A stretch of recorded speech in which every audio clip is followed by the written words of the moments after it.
Otro de los secretos fascinantes en la Biblia es el misterio de la identidad del siervo sufriente en el libro de Isaías, especialmente en el capítulo 53, un pasaje conocido como la canción del siervo sufriente. Este texto, escrito siglos antes de la era cristiana, describe a una figura misteriosa, alguien justo y sin culpa, que sufre en silencio, es castigado, y carga con las transgresiones de otros. Este pasaje es sorprendentemente detallado y emocionalmente impactante, y durante siglos ha sido objeto de interpretaciones que han tratado de resolver a quien describe exactamente este siervo sufriente. En Isaías 53, se menciona que el siervo es despreciado y rechazado, un varón de dolores, que lleva nuestras enfermedades y carga nuestros dolores. Luego, el texto afirma que por su herida fuimos sanados y que Jehová cargó en él el pecado de todos nosotros. Este tipo de descripción lleva a un misterio profundo. ¿Quién es este siervo que parece sufrir por otros, que es injustamente castigado y que, por sus heridas, proporciona una especie de redención o curación a quienes lo desprecian? Para los cristianos, este pasaje es considerado una profecía directa sobre Jesucristo. En el Nuevo Testamento, los evangelios y cartas hacen numerosas referencias a este texto de Isaías, interpretándolo como una predicción del sacrificio y sufrimiento de Jesús. Por ejemplo, los evangelios describen cómo Jesús fue rechazado por su propia gente, fue golpeado, flagelado y llevado a la cruz, todo de manera injusta, y cómo en su muerte asumió el castigo por los pecados de la humanidad. Además, la tradición cristiana sostiene que el sacrificio de Jesús ofreció una especie de curación espiritual y reconciliación entre la humanidad y Dios, lo que se alinea con la frase, por su herida fuimos sanados. Por ello, para los cristianos, Isaías 53 es una de las profecías más poderosas sobre Jesús y uno de los pasajes que conecta directamente el Antiguo y el Nuevo Testamento. Sin embargo, no todos los estudiosos y tradiciones religiosas ven esta interpretación como la única posible. En el contexto judío, el siervo sufriente de Isaías ha sido tradicionalmente interpretado de varias maneras, sin necesariamente verlo como una profecía sobre una persona específica como Jesús. Algunos estudiosos judíos sostienen que el siervo sufriente representa a Israel mismo, al pueblo judío en su conjunto. En esta interpretación, el sufrimiento del siervo refleja los sufrimientos históricos de Israel, un pueblo que ha enfrentado persecuciones, exilios y dolor a lo largo de los siglos. Bajo esta lectura, Israel sufre injustamente a manos de las naciones del mundo, pero a través de ese sufrimiento, el pueblo se convierte en un ejemplo para otros, y Dios promete una futura redención.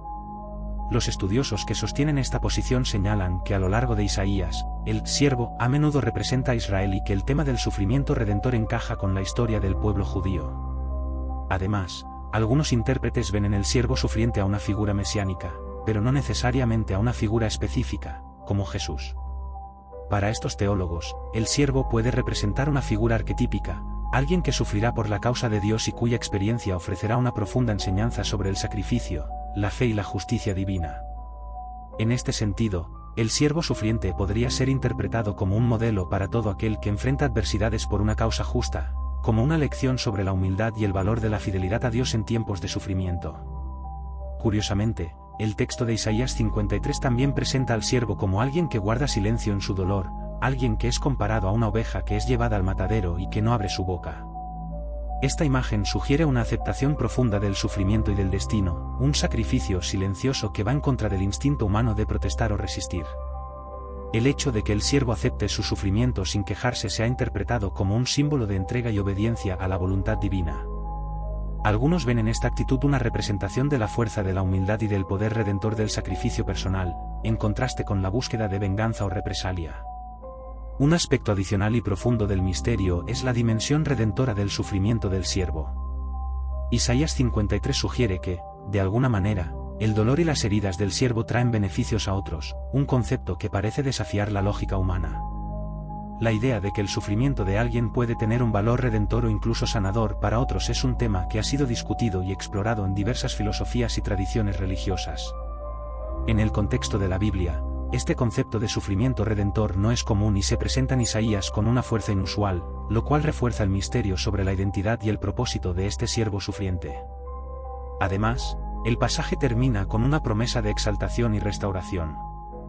Isaías menciona que el siervo verá el fruto de su sacrificio, y que será recompensado y honrado por su fidelidad. Esta conclusión hace que el texto de Isaías 53 sea aún más enigmático, ya que plantea la idea de una vida después del sufrimiento, un renacimiento o resurrección que justifica y recompensa todo el dolor padecido. Este final ha llevado a algunos a ver en el siervo una figura mesiánica que no solo sufre y muere, sino que también triunfa de alguna manera después de su sacrificio. El misterio del siervo sufriente en Isaías 53 sigue siendo uno de los secretos más debatidos y complejos de la Biblia, ya que toca temas fundamentales sobre la naturaleza del dolor, el sacrificio y la redención. A lo largo de los siglos, ha inspirado reflexiones profundas sobre el valor del sufrimiento y la fe, y ha sido una fuente de consuelo y esperanza para quienes buscan entender el propósito detrás de las pruebas y tribulaciones.